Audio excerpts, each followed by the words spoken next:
ibyaha biri mu bantu ni bibi, but I have to believe Jesus will save me.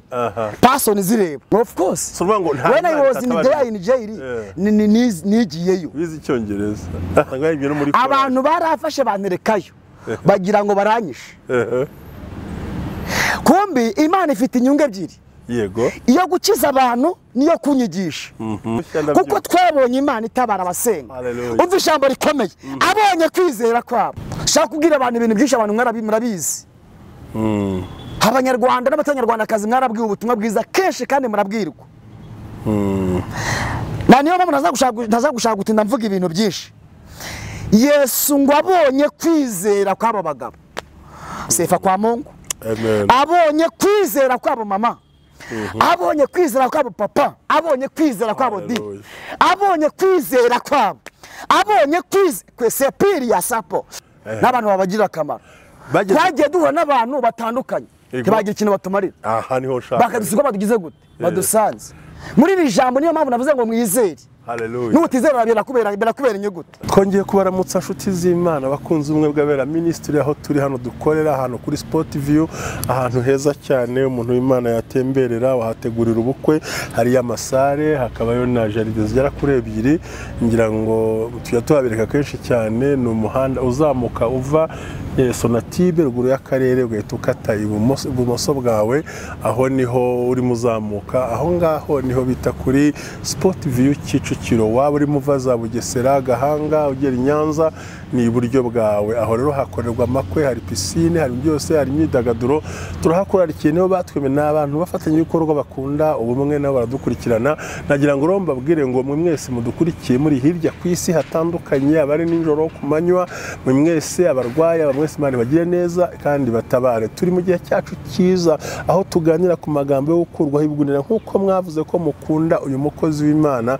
Nongeye namubagaruriye kandi koko hariho amavuta, mwe murabibona gusa kuri kamera, ariko jewe ndimo mukurikirana. Ni umukozi w'Imana y'igihe kirekire yakorera Imana, kandi nzi neza ko Imana igomba kumushoboza byose bikagenda neza.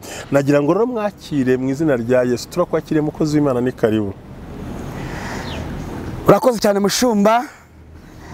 Ndongeye ndabasuje mwese abakurikirana ubumwe bw'abera ministry. Abari mu Rwanda n'abari hanze yarwo mwese ndabasuje. Ndabasuje abakunzi banjye, ndabasuje abakunzi ba Revera Ntambabazi. Mwese abari hafi n'abari kure ndabasuje, mugire umugisha w'Imana mu izina rya Yesu. Amen. Hanyuma ni njyewe mu Rwanda shaka Felicien, ndi umwarimu. Mfite madamu n'abana 5. Ntuye mu karere ka Kamonyi aho bita Gihara, za Runda Gihara. Nkuko mubizi kandi nk'abantu nkorera umurimo w'Imana kuri ADPR Karugira Gikondo.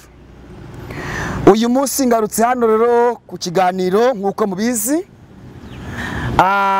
Mw'inshuti zanjye tumaze imisi dukurikirana kino kiganiro cyo gukurwaho ibigunira. Ngarutse kongera kugira ngo twe tuganire mu ijambo ry'Imana. Uyu ni umunsi wo gukurwaho ibigunira. Mushumba arakoze kutwakira. Mushumba urakoze. Tumaze imisi tuvuga ibigunira biri imbere. Yego. Biri n'inyuma. Yego. Uyu munsi rero ni umunsi wo gusengera abantu. Imana igakuraho ibigunira. Ariko ubundi abantu ngira ngo bamaze gusobanukirwa ko ibigunira tuba tuvuga rimwe na rimwe ari umubabaro. No mubabaro. Kandi hari imibabaro ubwira abantu kuko bakawumva, hakaba no mubabaro utabona kubwira umuntu cyane. Ariyo mpamvu nakunze ijambo yesi kugira iteke mbere yuko tubwira amagambo Imana yagutumye. Ariko nivuga nifuza kubaza akantu gato fere n'inshuti yanjye, ariko uranasa neza urakeye. Nakubwiye ko nta dayimoni mfite. Ntacyo mfa n'Imana. Ntabwo nteka imitwe. Nta majipo y'abagore nagiyemo. Sinywa kambuca. Sinywa muri ture. Simbetinga. Haleluya. Ariko ukina urusimbi. Mavuta araje. Shekota lawa. Sinyina urusimbi. Ndi umwana w'Imana. Ntacyo mfa nayo rero. Niyo mpamvu nkubwira ngo umuntu wese wizera muri iki kiganiro tugiye gukubita Haleluya. Nasomye ijambo kare mu gitondo riri mu kuva 15 umurongo waho wa 13 n'umurongo wa 4 havuze ngo Uwiteka ni intwari mu ntambara. Haleluya. Uwiteka ni ryo zina rye. Ngo amagare ya Farawo n'ingabozi yabiroshe mu nyanja. Abatwara imitwe yatoranijwe bose barengewe n'inyanja itukura. Harimo umurongo wa 6 uvuga ngo Uwiteka ukuboko kwawe kw'iburyo gutewe icyubahiro n'ububasha bwako. Haravuga ngo kandi Uwiteka ukuboko kwawe kw'iburyo kwashenjaguye ababisha. Uyu munsi rero ni ugushenjagura Kubita. Koni salaba. Kubita. Dafashijwe. Zaburi ya 24 umurongo w'8 uzi kunivuga. Iravuga ngo uwo mwami w'icyubahiro nindi. Ntago ari Trump. Si Joe Biden. Ntago ari Ntuzi. Si Museveni. Ngo n'Uwiteka ndafashijwe. Muri iki kiganiro cyago duhamagara Uwiteka harimo ijambo rivuga ngo n'Uwiteka ufite amaboko n'imbaraga. N'Uwiteka ufite amaboko yo kurwana. Yego. Uyu munsi rero nuguhamagara Imana irwana. Haleluya. Igakubita ibintu byali ko salawa senomanda shako sereverias. Amavuta arahara. Igakubita ibintu byigize karakajya. Haleluya. Byazengereje abantu. Yego. Kandi umwami Yesu arabishoboye. Haleluya. Nubu ndimo ndumva nawe ubwaho ndi imbere unyuma ya mikoro. Hari ibintu Imana ikubise. Kubita. Kandi ndafashijwe kandi bikubise ibihere ruhandi. Icyo shimira Imana rero iyi kubise nta muntu ijyana muri ribu ngo ayirege. Yego. Ufite amakuru ibintu byabaye kuri Kora Datani ndetse na Biramu. Ndafite. Bose yategetse ubutaka burasama irabahonda irongera bubumba. Urayafite? Ndafite. Hari wayijyanye muri ribu ngo ayirege se? Oya. Imana rero ni sosiyali. Mose yaravuze kuva 6 murongo wa 2 yaravuze ngo uwo mwami n'Uwiteka ushobora bingahe byose ashobora kimwe byose ni bibiri byose ni bingahe byose. Uyu munsi rero kuri kubumwe bw'abera ministry Imana ibera hose icyarimwe ndafashijwe. Iri mu Rwanda ikabiri muri Canada. Yego. Tuje noneho. Haleluya. Nta mikino irimo. Yego. Tumaze imisi tubivuga dusa nkaho tworosha kugira ngo abantu bumve ko wenda batazagira ngo twaje tuzanye ibintu by'ibikabyo. Ariko muri twebwe harimo imbaraga z'Imana. Lokando yamera. Koroserva kandi gakora ibitabo. Serimiri kisimini gati. Haleluya. Uwiteka ijya gukubitira umuzimu wafunze imodoka yawe. Yego. Ugiye kuyakira. Amina. Mu izina rya Yesu. Muzimu arapfuye. Ufite amakuru? Ufite amakuru? Turakorera mu ijambo ryitwa kwizera. Haleluya. Turakura hibigunira. Le force alimini gidias. Amen. Reka dusenge. Karibu. Dusengere. Uri Imana ishobora byose. Shewiriya tandowa. Abazi kandi urarenze. Salamene gideme. Urasabye ngo bane natwe kino kiganiro. Ndafashijwe. Rya Yesu. Ijambo ribohora imitima y'abantu. Ndafashijwe. Ijambo rirengera wiri provazinima rakoro y'abantu. Kandi databuje utabare kandi. Shewiri tala korowa sereba. Urakoze Valisone mandaras. Umuriro ugomba kugaragara kaboneka biza. Wiri kuruwa zandi. Amen. Tikarazimini fo. Amen. Amen. Seleya. Urakoze cyane mushumba. Yego. Reka masomera ijambo tugiye gukoreramo. Mariko 2. Yego. Silvas Menigirias. Haleluya. Heria Constance. Haleluya. Umurongo wa 5. Ubutumwa bwiza bwanditswe na Mariko. Ibice byaho bibiri umurongo wa 5. Haravuze ngo Yesu abonye kwizera kwabo. Yesu abonye kwizera kwabo. Abwira ikirema ati mwana wanjye ibyaha byawe ugize gute? Urabibabariwe. None rero iri jambo tugiye kurikoreramo. Amen. Uko Yesu yakoraga n'ubu niko agikora. Yego. Dutangiye tubabwira yuko ufite kwizera. Ikigunira afite umwami agiye kukimwambura. Amen. Ndanafashijwe. Haleluya. Haleluya. Hari igihe ubona ikigunira cy'imbere ukabona cyangwa cy'inyuma. Twarabisobanuye kenshi. Yego. Mu kiganiro cyabanje nubwo nakoze ikiganiro kigufiya. Nababwiye ko Yesu yakoresheje itegeko. Haleluya. Iki? Itegeko. Kandi ikiganiro kigufi nagikoze mbishaka kubera impamvu enye. Yesu ashimwe cyane. Numvaga nshaka gusengamo cyane kuja kuvuga. Hanyuma iki ni igihe rero abantu 4 bafashe ikiremo baragiheka bari bumvisha amakuru yaho Yesu agize gute ari kuvugira Imana. Haleluya. Ndagira ngo abantu bajye bakurikirana ubumwe bw'abera. Mutega amatwi mu nyumve. Amakuru arizewe. Mutega amatwi mu nyumve. Aha ngaha ku bumwe bw'abera Yesu arahari. Haleluya. Ndafashishwe. Tabene fone. Selemari golo wasmin. Fashwa.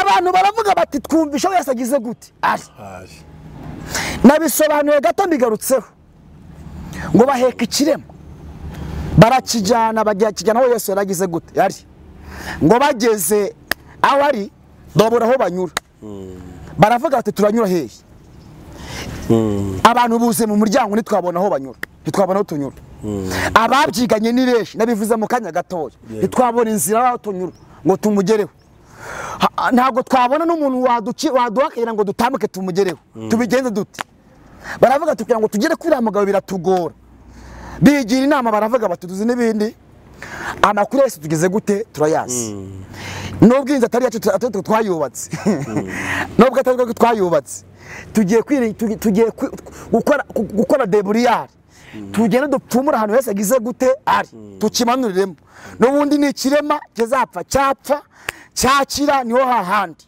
gihora kigenda gisabiriza niho hahandi ngo bapfumura haringana n'abasigize gute bapfumura inzu itari iyabo yego barayipfumura batazi igihe yubakiwe barayipfumura bapfumura baringanisha aho Yesu agize gute nabivuze ntangira mu kanya Yesu ngo agiye kubonabona ikirema kiramanutse kikubise imbere ye aravuga ati ibi ngibi ni bande babikoze yego harimo ijambo rimwe nshaka gusa uyu mushaka gukoreramo nshaka kubwira abantu ibintu byinshi abantu murabizi abanyarwanda n'abatanyarwandakazi mwarabwiwe ubutumwa bwiza kenshi kandi murabwirwa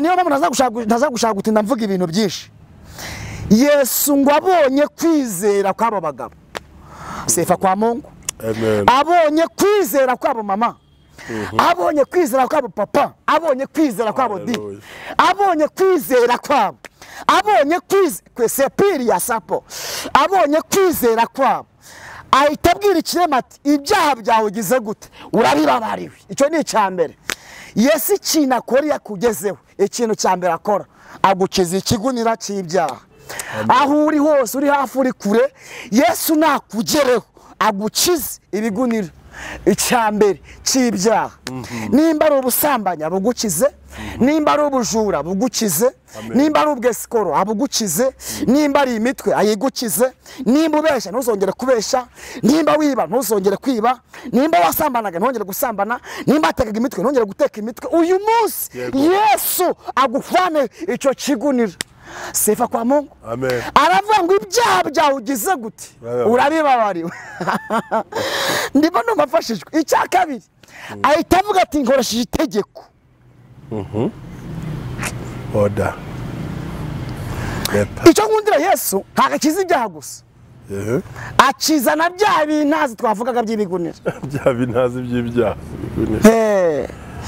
iyo agukijije ibyaha gukiza n'ibigunira nicyo kintu mukundira amen hanyuma rero uyu munsi wa none ndagira ngo Yesu agukize mu buryo bubiri kwizera kwa gukize mu buryo gukiza mu buryo bw'umwuka no mu buryo bw'umubiri mu izina ryande mu izina rya Yesu aho maze iminsi ubona byaranze Yesu nakugeraho biremera mu izina rya Yesu aho maze iminsi ubona byarapfuye Yesu nakugeraho birazuka bitewe no kwizera ugize gute ufite Yesu ngo abonye kwizera kwabo abwira ikirema ati ndagutegetse yego haguruka yego amaboko yakoze bira nawe yagiye ndatangariza isi umuntu wizeye mwana kakanya afite icyamuzengereje imbaraga z'umwami zakijije ikirema ziri muri twebwe sefa kwa Mungu zituye muri twebwe zikora muri twebwe tugenda nazo turaziriranwa turaziryamana turazisengana dushobora ko tudafite amafaranga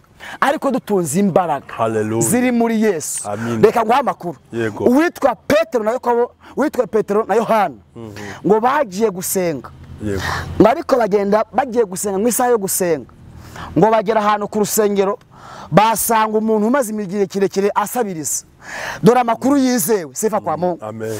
Ngo bakibonye kirema ngo kibabonye nacyo kibabonye kirabasaba kirababwira bati mwaduhaye cyangwa se mwampaye.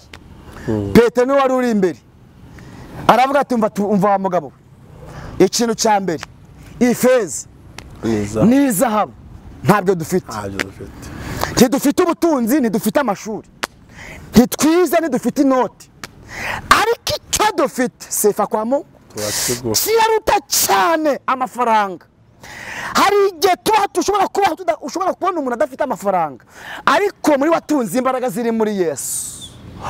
Izi ngizi uzizereremo nizo tugiye gusengeramo. Yesu agiye kunitala seme jere goroaze meni fowa, agiye kugutabara, agiye kugukiza icyo kirema, icyo kirembe cyakuzengereje, agiye kugukiza ikigunira kikumazeho iminsi mu izina rya Yesu. Bibiliya tubwira ngo ikirema kirabareba kigira ngo baragiye ifeza cyangwa izahabu, barakibwira bati ifeza izahabu ntabwo dufite, aricyo dufite turakiguha mu izina ry'Uwiteka. Haguruka ugire gute ugende, ikirema kirahaguruka. Ijambo rikomeye rero, umuntu wese ufite kwizera mwana masaha, hanyuma tugiye kumusengera Imana, tugiye kumusabira Imana ivuga bikaba imukizi kigunira kimaze iminsi ku buzima bwe, imukizi byamuzengereje. Nimba ari kandi ari mu muryango w'iwanyu, umwami Yesu arayigukiza. Nimba ari ubukode bwakuzengereje, umwami Yesu arabugukiza. Nimba ari indwara imaze iminsi ku buzima bwawe, umwami Yesu arayigukiza mu kwizera kwawe. Nimba ari amadeni akuzigirije, umwami Yesu arayagukiza. Nimba umaze iminsi warabuze icyerekezo, umwami afite ubushobozi ku buzima bwawe, aragutabara aho ngaho umaze iminsi urwari. Nimba umaze iminsi mu bitaro udafite ubuzima, Yesu araguha ubuzima.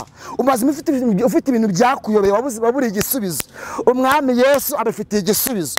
Abonye kwizera kwabo alikosima ndalisinewere gerias, abonye kwizera kwabo abwira ikirema ati ndagutegetse haguruka ugire gute ugende. Ikirema kirahaguruka. Hanyuma ijambo musorejeho buri wese ahantu niyizere, dusenga Imana ishobora byose iramukiza ikigunira amaranye iminsi.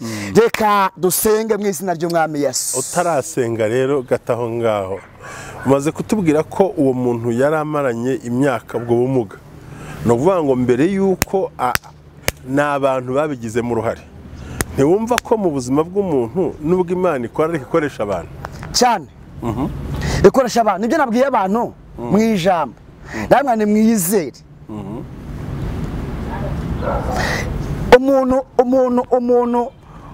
Umuntu awari ashobora kuba ari mu Burayi cyangwa se ari muri Amerika cyangwa se ari mu Budage cyangwa se ari muri Canada, ariko wakizera Imana ikoresheje nta mbabazi, Imana igakora igitangaza. Wakizera ikoresheje Felicien, Imana igakora igitangaza. Imana ikoze ikoresha abantu mu izina rya Yesu. Urakoze cyane ko yafite ubumuga, abantu bari bamurambiye ngo baramuzana kugira ngo bagende bahamushyire, ariko ngo amare kuhagera ako kanya ngo bapfumura inzu, nyir'inzu ntiyaburana. Bivuze ngo icyiza cyose wabona Imana ikinyiza ku bantu cyane, kimwe nuko ibyago byose wabona nabwo Satani abinyuza ku bantu. Bivuze ngo muri uyu mwuka dusabiye abadukurikiye ikintu kimwe, Imana ibahuza n'abantu b'abanyamumaro, Imana ibahuza n'abumumaro, kandi iguhuza n'umuntu ugupfumurira aho Yesu agize gute. Wihanganira ikigunira cyawe, akakuzamurikana ku nzu itariye, agasakambura akakumanura aho Yesu agize gute. Ari n'umuntu ushobora kukubona ntakugirira impuhwe. Yego. None se kiriya kirema abagitambutseho bangana iki? Si benshi. Cyo kwirima gisa ryiza. None kiriya bazanye bahetse mu ngobyi abakinyizeho bangana iki? Ariko si benshi. Buri kintu cyantunguye kandi kikashimisha buriya cyo kubwira ni umutima bari abantu baje bamuhetse, bari njya nibaze ni umutima, ni urukundo bari bamurambiwe ngakire. Ndatekereza yuko ni Imana yari bakoreyemo. Kiriya kirema cyari gihuye n'abantu mu maro, niko wari umaze kuvuga. None se abantu bagitambutseho bangana iki ko batagihetse se? Ariko bariya bahuye nacyo gisanga bafite umutima, gisanga niba abantu bo mu maro, baragiheka bajyana aho Yesu agize gute. Ari wabyumvise bageze ku muryango tutari twava kuri ino mikorofone rero abari kutwumva uzakurikirana icano Imana ibahuze n'abantu babagira akamaro twagiye duhura n'abantu batandukanye ntibagira ikintu batumarira aha niho nshaka bakadusiga badugize gute badusanze muri iri jambo niyo mpamvu navuze ngo mwizere haleluya nutizera birakubera inyuguti ijambo ry'Imana utaryizeye iri kubera inyuguti iyo uryizeye ntabwo rikubera inyuguti amina wabyumvise ndabyumva nanashatse kuvuga ibintu bike ariko ndumva utumye mvuga byinshi sinashaka kuvuga ibintu byinshi cyane hano hantu ikintu cya mbere ni ukwizera reka nkubwire akantu keza we ikintu cya mbere ni amakuru nabyemera kwizera ariko urumva ko ni abantu bamuteruye ariko bageze aho Yesu nanone bahura n'abantu babuza gutambuka nuvuga abo turimo dusengera ku bumwe bw'abera ministry Imana ibarinde abantu bafunga amayira bo guhura n'ibyo barahari barahari nanjye ndabafite banzigirije gutyo wajya kubura umutwe bagakubita mena abangaba Imana yaduvaniye mu nzira kandi umva ijambo ryiza nubwo batwima inzira Imana yashishakira inzira yego bashobora kwimiye kwinjira bakaguha isohoka ntago yo kubushake niko bimeze urumva bo baraje bakigera aho ngaho mfite benshi aho gushinya handi banyitambitse batuma ntahera imbere najya kuzamuka bakamanura ajya bagahonda bakajya bakubita mu ruhore ariko reka mbwira ijambo rimwe haleluya amina umvugishe byinshi we haleluya amina nubwo batwimye inzira yinjira bazaduhigize gute ariko batanabishaka kuko urumva umuntu yateruwe n'abantu bamugiriye impuhwe ngo ariko agera imbere y'urusengero ahajya guhura na Yesu abantu bamwima inzira kandi bo baje bigenza bazanye n'amandogobe zabo baje batambuka baje bameze neza ariko uje kugira ngo akire bamwima inzira pe barayimwima nyine Mani tunana niko abisi bateye Mani baturinde utekereza yuko abisi batabukanura amaso bareba gutya Mani baturinde hari nubona gutya dukora ikiganiro hano bakavuga ati nka buri yurere kuvuga ibiki yavuze icyo avuga turabona umwanya we guta yego kuko ati nka biriya byabuze icyo bikora ariko twebwe icyo dukora turakizi turi abantu bakuru tuzi ubwenge ntabwo dukururwa nk'abana tuzi icyo dukora Imana ishimwe yashyizeho ku YouTube channel kugira ngo n'isi yose imere ubutumwa byoroshye ubu dufite n'abandi bantu bameze gutyo rero bagate nka biriya bigabo byabuze icyo bikora bikirwa bisakuza kuri social media abantu ni babi person is bad person when I was in jail I saw a person person is very bad but it is a good people just of course even if you have the bad people but there is a good people there can help you always I'm ready to play God will help me because sin is bad. Sin is bad. Ibyaha biri mu bantu ni bibi. But I have to believe Jesus will save me. Person zireba. Person bareba. Niko bimeze. Wonderful English. Just you talk about English how you preach them. So I'm so great to listen your English. I listen English. Yeah, just you. For this talk I know English. Urazi no kukivuga no kuri. Of course. Urazi courage. Izo no ziri urumva ko bakujyanye muri gereza ariko wigira mu rundi rurimi. Of course. So ngo nta. When I was in jail nigiyeyo. Wizi Icyongereza. Bakozi b'Imana bakunze umwe bw'abera ministry murumva ko ibintu biraryoshye cyane. Umukozi w'Imana umuhanuzi mu gihe gikwiriye kandi usiye no ku Icyongereza asize ubwirije n'abantu ubutumwa bwiza. Vuga ngo ibihumbi byinshi by'abantu muri Gereza abantu barafashe banterekayo bagira ngo baranyishe kumbi Imana ifite inyungu ebyiri yego iyo gukiza abantu niyo kunyigisha ubundi niyo cyo bita niyo am niyo of course oh hallelujah mbega ibintu ubundi mushya uri mushya ndabyo kuko twabonye Imana itabara abasenga umva ijambo rikomeye abonye kwizera kwabo aravuga ati haguruka ariko icyo nashaka cyo nashaka ko duvuga tugiye no gusoza nuko yateruwe n'abantu ariko agiye kugera imbere ya Yesu abantu bamubuza kumuha inzira kandi baje bigenza cyane ariko arangije nta cyangombwa asabye nta rupapuro asabye bajya gusakambura inzu itari yabo ariko kubera kwizera ikindi nakunze ariko ngikubwira ntago bamanuriye inyuma ya Yesu bashize imbere barapimye barahari bashyira imbere ngo ingobyi yamanukiye imbere iri mu migozi ndebere nawe imigozi yazamuye ingobyi ntiyanze, urwego buriye ntirwanze, amabati basakambuye ntiyanze, n'imigozi bamuhambije bamanura ntiyacitse. Ariko kuki abantu batererana abandi no kubera iki? Ndagira ngo utangarize ngo hari ijambo Imana yigeze hari ijambo witwa Morodekari yigeze abwira Esteri. Uraryibutse? Buriya nubwo numvishe bigufashije kundusha bigufashije kundusha, yigeze amubwira ngo nubwo waceceka nta cyabuza abo bita gutabarwa, urumva bakoroherwa biciye ahandi. Buriya abantu nicyo wari uvuze, abantu niyo batakemera yuko ugomba kugera ugomba kugera, Imana igambere kuzahagera ugomba kuhagera. Sibundi Feliciya ngo bimeze ubundi Feliciya kuki yamubwiye ngo naho atabikora nta kizazo bajya gutabarwa? Nuko yari afite Imana icyizere ko yacana mu zindi nzira. Kuki yabwiye gucyura mubyeyi se? Nuko yari abizi ko ashobora no kumureka. Uriya rero nta nubwo ari umuyuda, reka nguhere amakuru nawe yazi. Nuko yari azi ko ashobora no kubyihorera. Niyo mpamvu nabwiye ngo person is bad.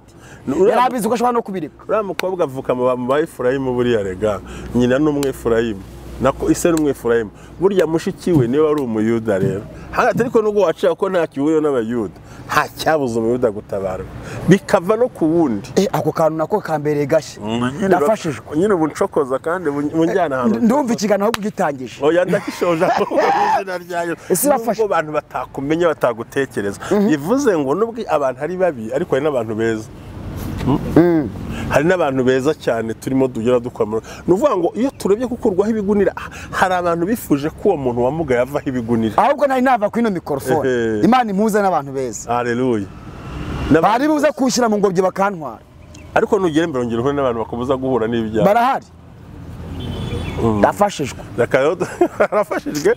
Tugiye gusoza, urakoze cyane. Ikiganiro cya kiryoshye ko minota tuba twarakigeneye irageze, kandi ndagushimiye uvuze icyongereza cyiza, ndanezerewe kandi courage, ntucike intege. Ahubwo one day tuzakora ikiganiro cyo mu cyongereza gusa. Uragishaka? Uko ndagishaka nacyo. Are you ready? Of course. Are you ready? I'm ready. Oh my God. I'm ready to help every person in this world. In scripture.